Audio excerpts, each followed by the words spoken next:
Hello. You are listening to the Grieving Parents Sharing Hope podcast. We are here to walk with parents on their unwanted journey of child loss, guiding them to a place of hope, light, and purpose, not in spite of their child's death, but as a way to honor his or her life. And now, here is your host, author, speaker, and bereaved parent, Diehl.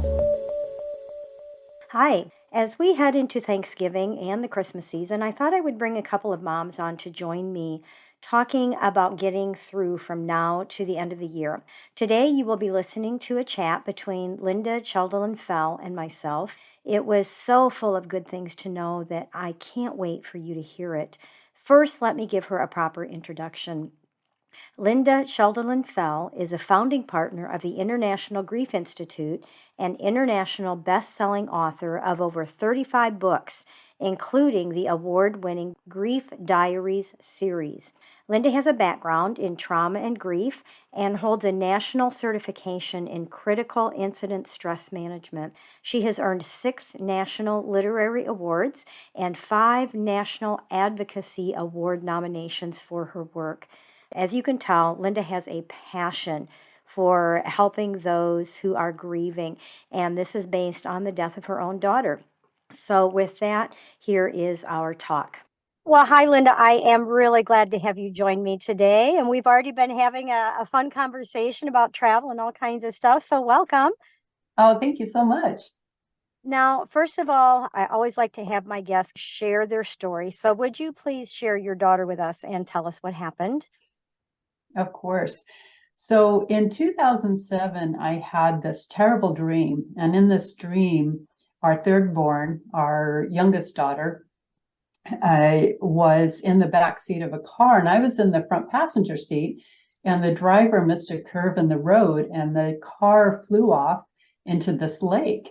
And it sank, and the driver and I were able to escape, and I couldn't find my daughter anywhere. I was diving through the murky water over and over and over again, trying to find her, and I couldn't find her.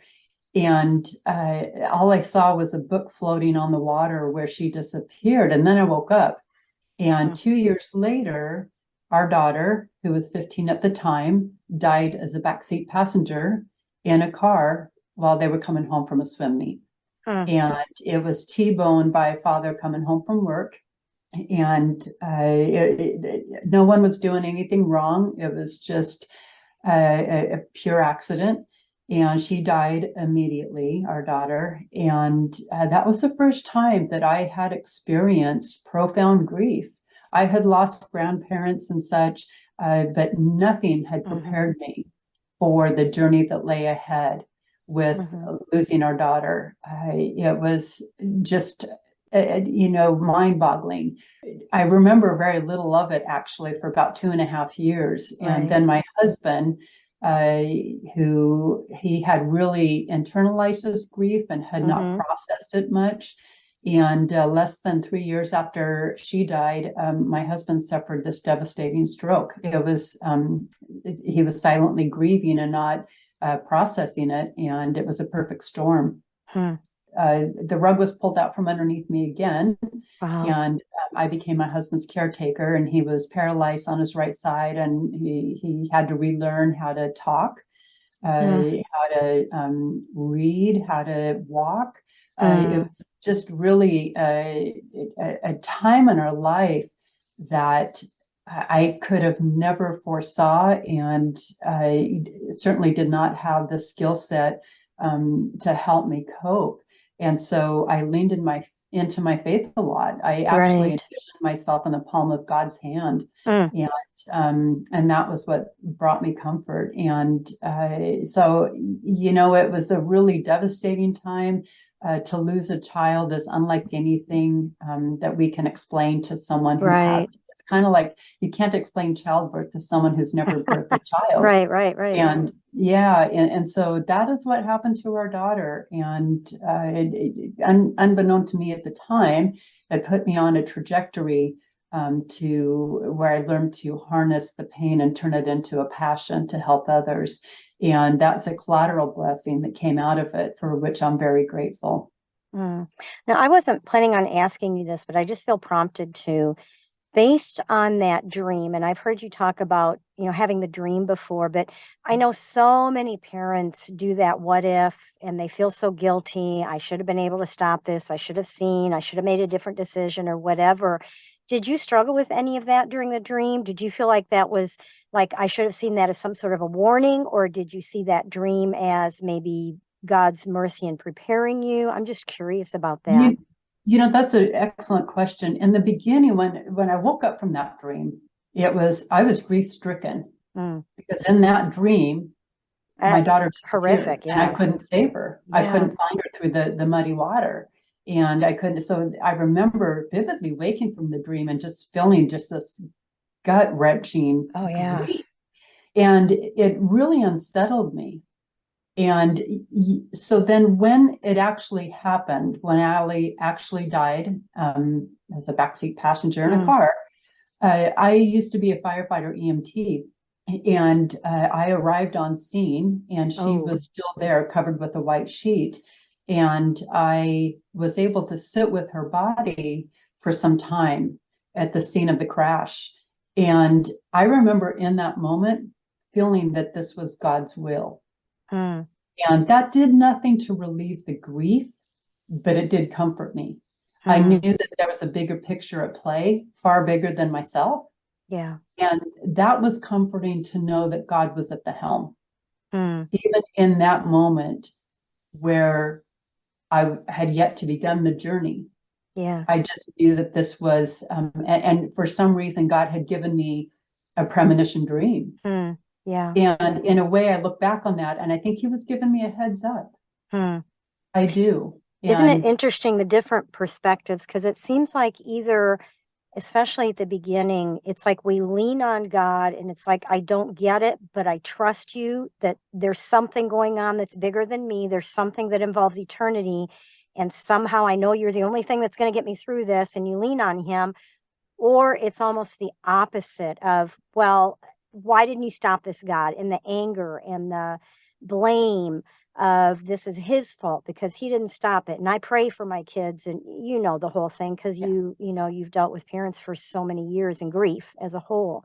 It's just interesting how we get to choose our perspective, blaming God or trusting him. right. And I think it's very common for people to question their faith Yes. following a tragedy.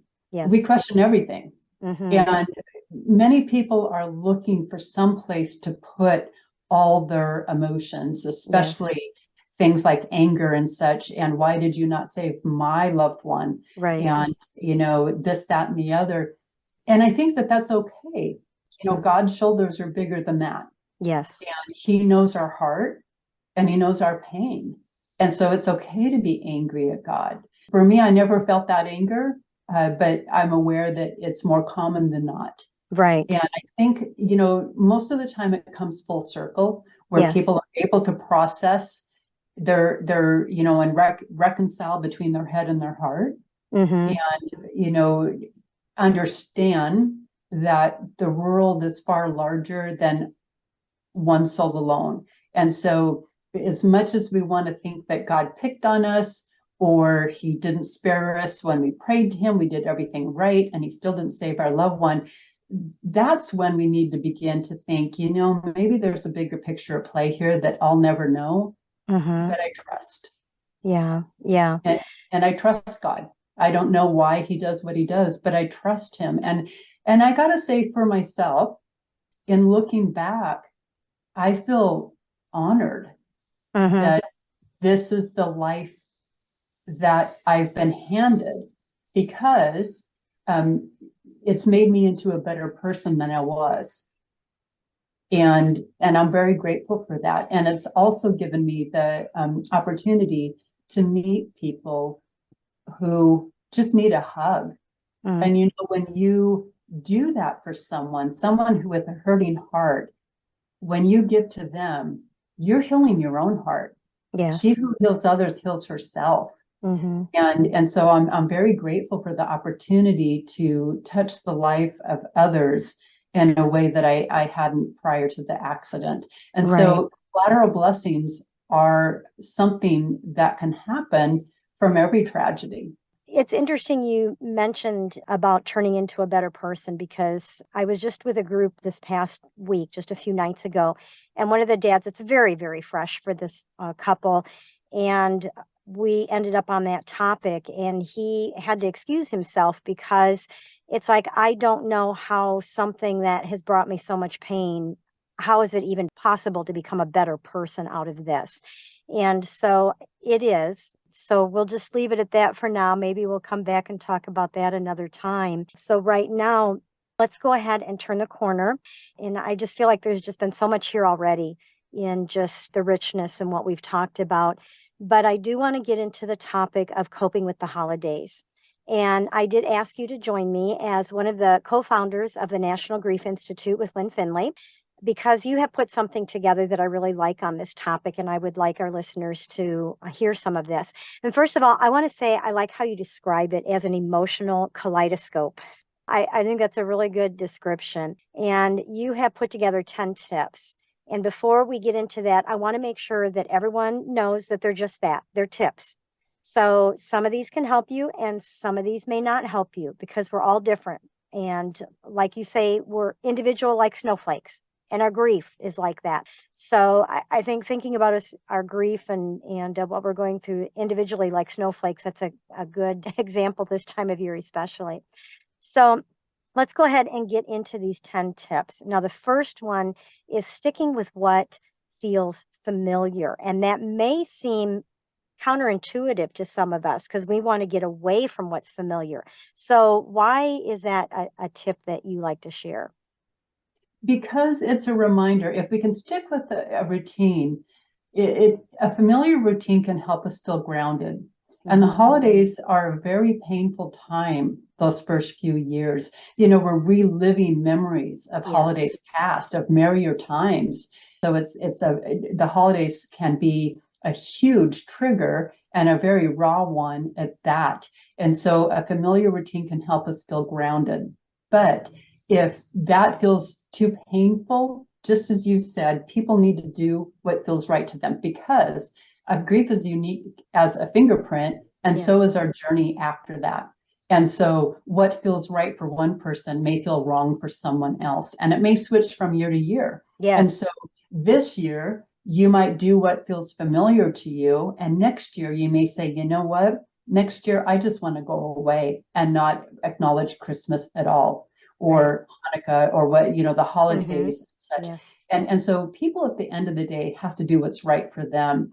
But just a reminder that, a familiar routine is something that we're already familiar with, right? Yes. And so it keeps us grounded. We know what to expect, and we can avoid the unexpected. And so we recommend sticking with routine if that's comfortable. Right.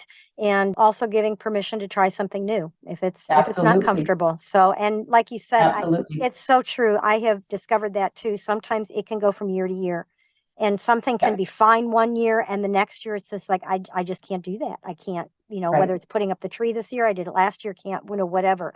So you need to do what's right for you, but it can be a good thing to stick with the familiar in some areas. Okay, so how about protecting your time to prevent exhaustion? Yeah, grief is a neurocognitive pain, and pain of any kind within the body is very exhausting. Yes. It takes a lot of energy for our hearts and soul to heal. And also at the same time, with the holidays, there is no shortage of events and festivities to attend to. And people may invite you for the mere purpose of trying to distract you from the pain. You need this. Get out. Do something. Right. But because grief in itself is emotionally exhausting, if you pack your schedule too tight, your nerves are going to be raw, and you're going to feel more frazzled. It's going to have the opposite impact upon you. And so it's really important that you take care of yourself first. You can't pour from an empty cup. Right. And so if you pack your schedule, your nerves are going to be frayed. And you're already you may think you're doing it to prevent yourself from the pain of missing your child, but you're actually going to be doing more harm to yourself. Right. Because the more rested we are, the better our coping Yes. skills. Mm-hmm. And so when we, burn the candle at both ends in an effort to divert the pain, especially through the holiday season, Yes. that's going to impact our coping skills in a negative way. Yeah. And so So, it's all about protecting your time and not allowing people to tell you, oh, you should get out, you should be yes. to do that, because it's hard for them to see us hurting. And it's Yes. human nature to want to fix that appears broken. Mm-hmm. And so they're going to be, come to my child's, choir concert, or Right. come to our open house, or this, that, the other. And so it really drains you quite fast. And then you find that you might be backpedaling and having to cancel some of those. And then you feel guilty and And such. maybe And some of those that you really wanted to go to right. that you Yeah, just don't have the bandwidth for now. exactly. Exactly. It's Mm-hmm. about protecting the emotional bandwidth that you have during this raw time. Yes, yes. So it's okay to decline invitations, and this might be a good time to just sit down and look at all the things that you know will be coming up and pick and choose now which ones you're going to say no to and which ones you're going to try to go to. And whatever Right. is right for you is okay. Yeah, that's right. And if you can, pick the ones that will lift your heart with joy, Yes. rather Mm-hmm. than out of obligation. Mm-hmm. And Okay. some Because of you that don't I want to think let it. yeah, and I think some of that can come back to familiarity. Go Yeah. to the work Christmas party, that kind of a thing where you can go away and it's not, some of those things the focus is that slap in the face reminder of who isn't there, but some of those things like work parties, those are you can be there and actually enter into some of what's going on and take a rest from the grief because it'll be there when you get back. Yep. Hmm. That's right. Yeah. That's right. I like how you say, cut yourself some slack, not your finger, because of how distracting grief is. Yeah. So if you think about, so this is tip number 3, cut yourself some Hmm. slack. Because if, again, going back to the fact that grief is a neurocognitive pain, and what happens is it hijacks our brain. And because our brain is secreting all those stress hormones, Yes. right? And so what happens with all those stress hormones is that it anesthetizes other parts of our brain, including problem solving, critical thinking, that kind of thing. And so if you understand grief from that perspective, that it's a neurocognitive pain that's naturally distracting, because pain is Yes. naturally distracting. Hmm. And so if you think about, oftentimes it's, for women in particular, we find Hmm. ourselves in the kitchen over the holidays, making sure that we make everyone's favorite foods. Right. We Right. make treats and such that we don't make any other time of year. But the truth of the matter is that a small kitchen disaster, like if you cut your finger and you need stitches, that's going to come quickly deplete your coping skills. Yes. And again, it goes back to helping to protect what energy you have.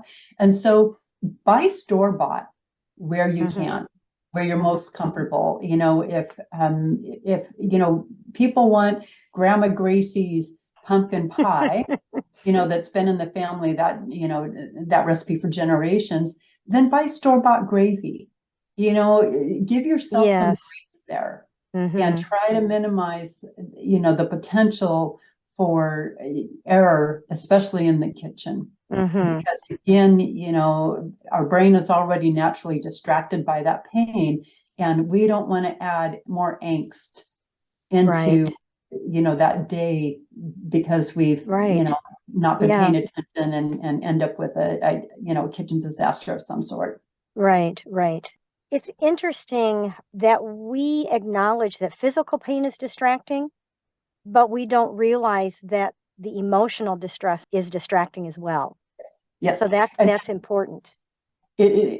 truth be told, so grief is a neurocognitive pain, and the body cannot tell the difference between neurocognitive pain and physical pain. Hmm. And so that's why it's as exhausting as if we broke our leg and we're healing from a Yes. broken leg or surgery Or back or surgery or something. yeah. Yeah. It's Yeah. funny how we just acknowledge how much healing it takes when you go through something traumatic physically, Mhm. but we don't acknowledge that we need healing time just as much for something, like a traumatic death. kind of a thing for an Yeah. emotional.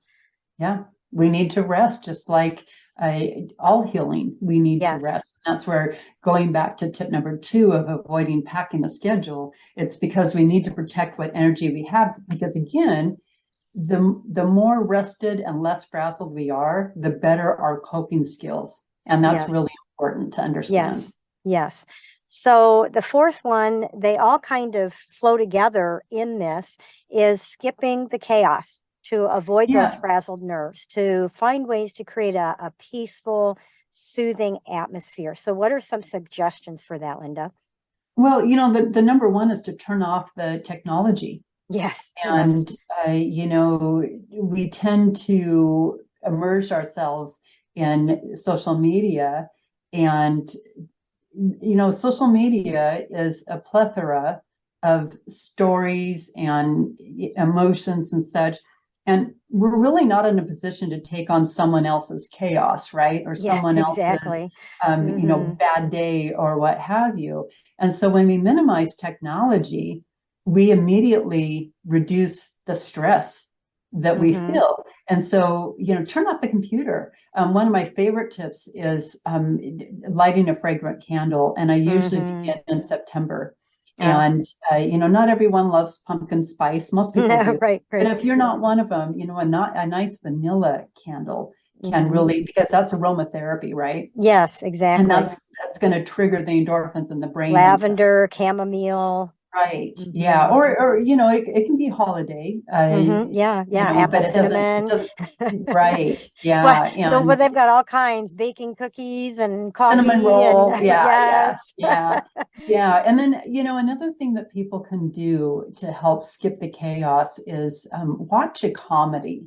And what that does is, and so, there can be good holiday movies every night for the month of December. Yes. You can watch on PureFlix, Netflix, Amazon Prime. There's so many different TV channels where you can find these movies, and find ones that make you laugh, because Yes. those are going to induce the perfect diaphragmatic breath. And what that does is oxygenates the brain and it clears our thinking. And who knew?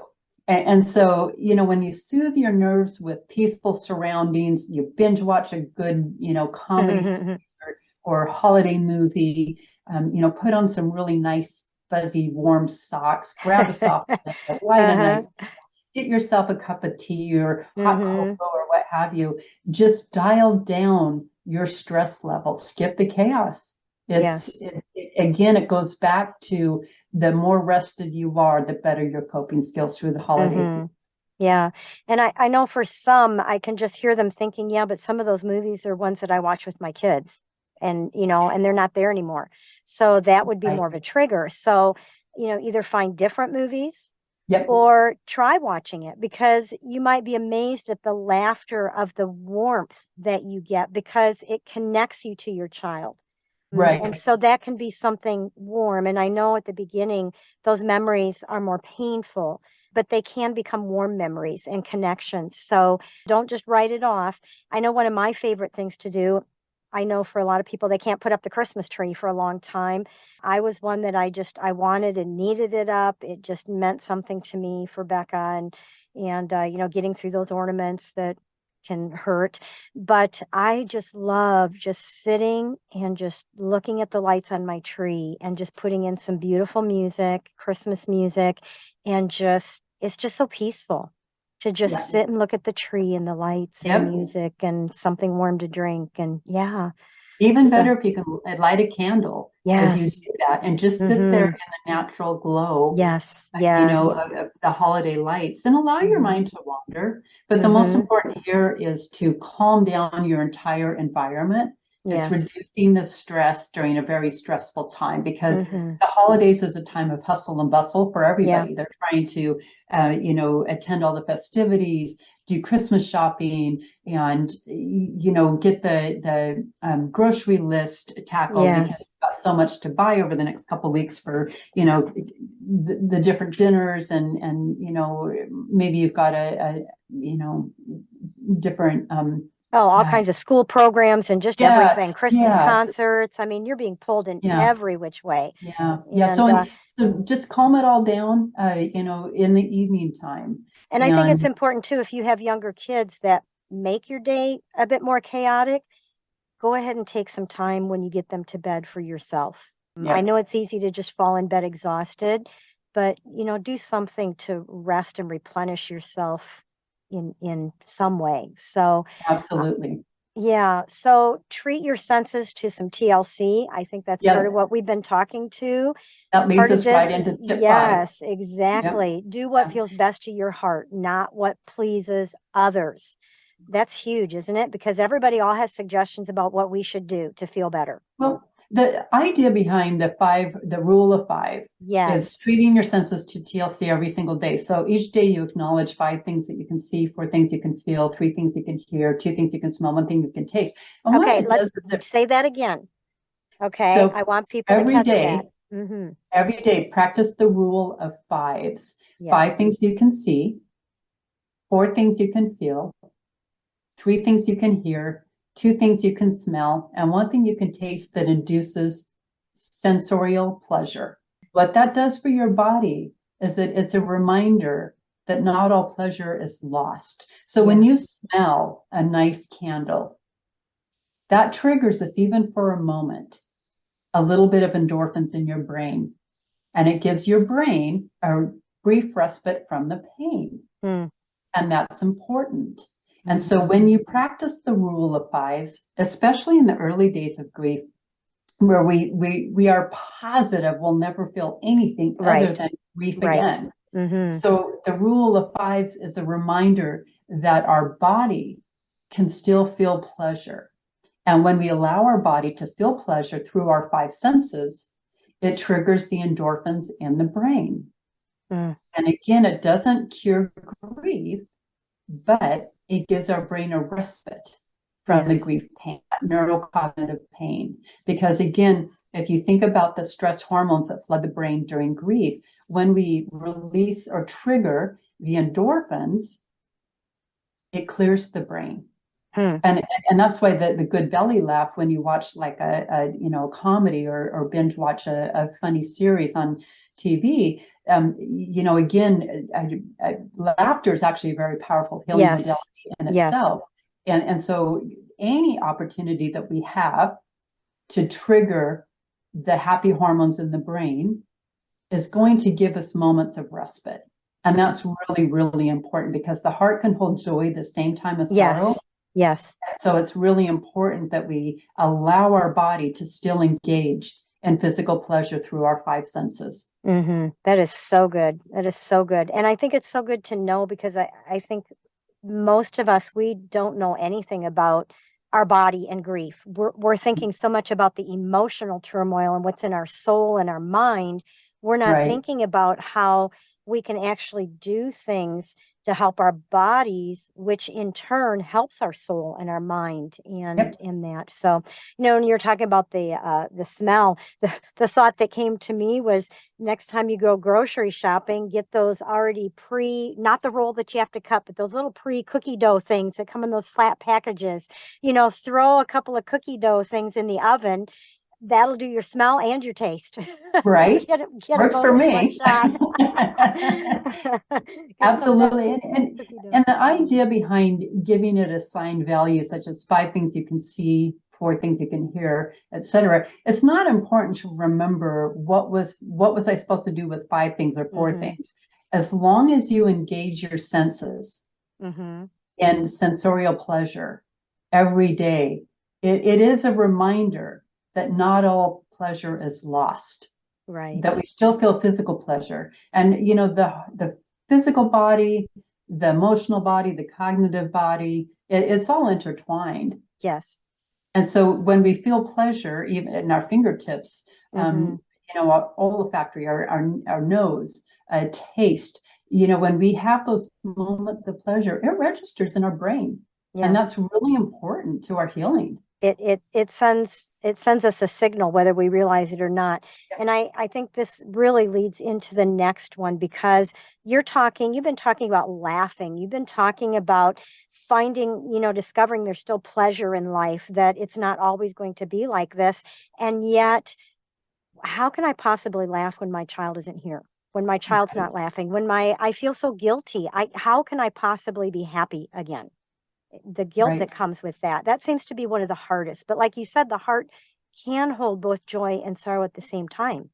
Yep. And I think, just as you said, in the first few years, it feels abnormal to Yes. laugh. And yet laughter is a very similar energy to crying. They both release energy. Mm-hmm. And it's important for us to laugh because also that gives our brain a little bit of a respite, right? Because it triggers the Yes. endorphins. But it also teaches us the heart is a very powerful part of our body and our soul, and that it can hold joy the same time as sorrow. We don't have to choose. And it's okay to allow yourself to have those moments of joy. It's actually critical to your Yes. survival. Yes. So imagine yourself in an elevator with a Christmas music playing in the background, and it's an upbeat jingle. And suddenly, before you even realize what you're doing, your foot is tapping to the beat. Mm-hmm. Oftentimes people think, oh, what am I doing? And they feel guilt, Stop that. Yes. Mm-hmm. right?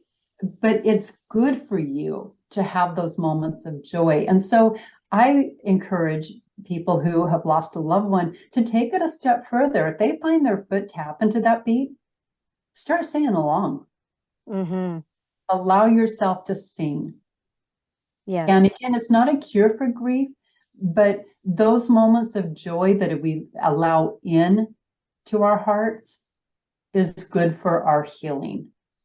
When we think about if we had gone first, like we wanted to, like we think, we consider that normal, the parents go first, would we want our child to live in grief and mourning for the rest of their lives and never laugh again, never enjoy life again to prove how much they missed us?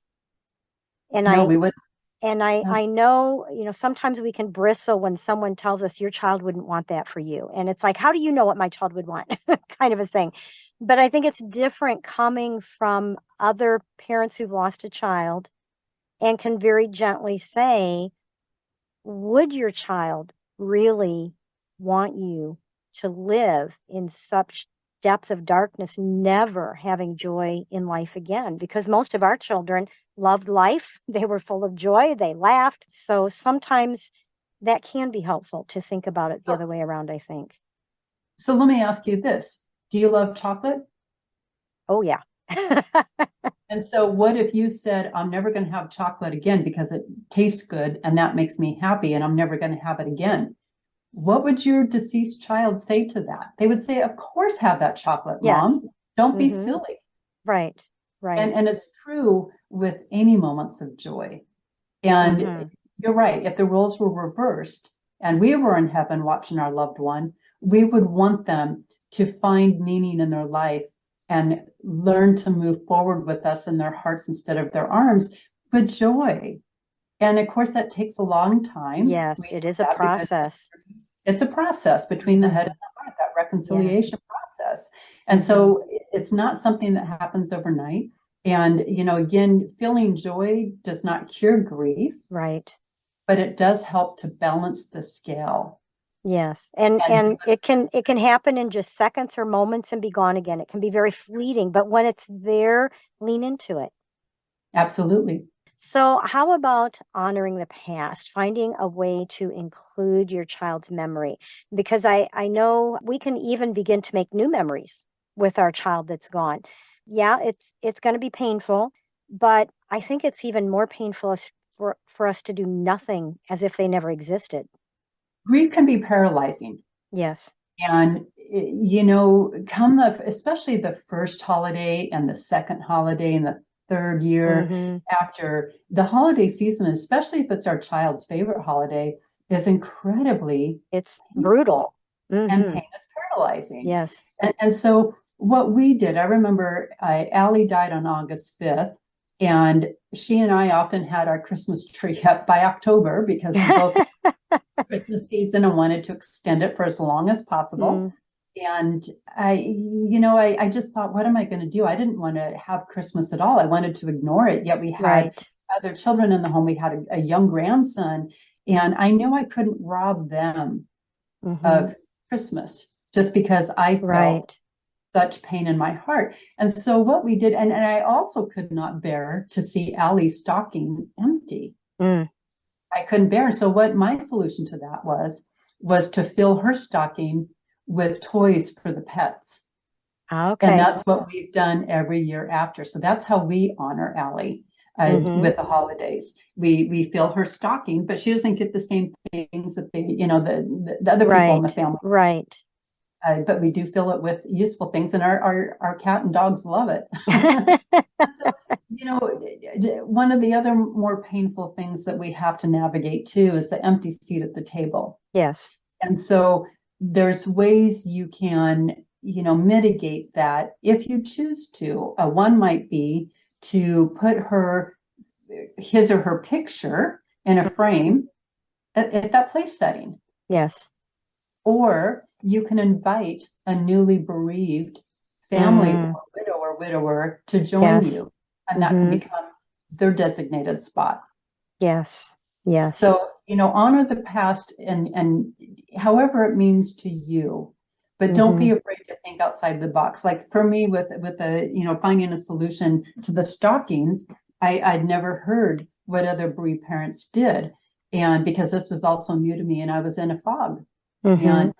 and so coming up with that solution of filling it with pet toys and treats just seemed to work for us. Right. Right. Continued that tradition ever since. And part of it is Allie loved cats, absolutely loved Mm. cats. And so that just seemed fitting for Yeah. me. Yeah. Yeah. Yeah. So, So honor your loved one, however that means to you, that to right. help get through the holidays. Right. And I think of with Thanksgiving coming up, these are things that can be applied for, not just until, through Christmas, but some of this is, the family get-togethers and finding ways to honor our children at the Thanksgiving table if you so choose to go, or, Right? if you feel like obligated to, go for a little while, don't go for dinner, go later, whatever you need to do. But like you said, think outside the box. There are ways to be able to honor our children at these events or Yeah. times, seasons, whatever's going on. You can even adopt a new tradition in memory of your Yes, loved one. And yes. that might be going out and, planting a tree. Mm-hmm. And many parts of the country, the land is going to be frozen, and so that's not a viable option. Right, right. There's different things that you can do. You can pay it forward and your loved Yes. one, and go out and hand Mm-hmm. blessing bags out to the homeless, and attach to the blessing bags, little organza bags. Put Yes. a tag on there in loving memory of my loved one. Mm-hmm. May the tag bring you joy. Something. Yes. And so that would be a new tradition that would honor the past. Right. And another new tradition that could honor the past is the next one, which is volunteering, doing something in your Yes. community that lifts your spirits. I think almost immediately it's like, okay, go find a soup kitchen to serve in. But there are so many other things that you can do. I think of animal shelters that need volunteers, or there are so many things that we could do. Think of what your child liked, what they appreciated, what would mean something to them, right? Absolutely. Because truth is, she who heals others heals herself. Hmm. And when we go out and give of ourselves, it induces what's called a helper's high because it triggers those hormones. And the other part of that too is, so using a soup kitchen as an Mm. example, is that we're surrounded by other people who are down on their luck. It helps keep us into perspective that we're not the only one struggling through the holiday season. Yes. And that helps us to feel less alone, even if the Hmm. people that we are serving don't speak our lost language. Oh, that's good. It's helping Yes. another fellow human during a tough time. Yes. And they Hmm. appreciate it. It triggers endorphins in us. It's a win-win. And there's no shortage of need for volunteers. You can Oh, call the yeah. Chamber of Commerce if you don't know where to start. Hmm. And you can read Christmas stories to children at the library. Hmm. You Or can at a go. hospital if it's not a trigger for you. Hmm. Absolutely. And so there's so many ways that we can give that we are going to receive far more then we actually give. Yes. And you may find one of those things turning into your new tradition. You may find one of those things that brings you those moments of joy, and something that God turns into one of those things where I didn't know life could be good again, That's or right. that I could like myself better, or, it can just continue. That can be the start of the path to some of That's these other right. things we've been talking about. I am going to jump in here. As you can tell, Lynda has so many good things to share with us that we talked for almost an hour. I know that some of you like long episodes, but by the time I add the birthdays and put in the introduction and something at the end, having this be over an hour is just a bit too long. So we will pick this up again next week, and you will also get to hear from my friend Melanie next week. And I will put in today's show notes, though, how you can connect with Lynda in case you want to connect with her. We are doing a special starting Friday, November 25th through November 30th. When you purchase the book, When Tragedy Strikes, Rebuilding Your Life with Hope and Healing After the Death of Your Child, we will also send you the My Grief Journey book for free. So for only $13, you can treat yourself to 2 books. Or you can maybe get a set for a pareaver or buy the set just to have them on hand when God brings someone your way. So that is if you order When Tragedy Strikes directly from us in the GPS Hope store. That's gpshope.org/store.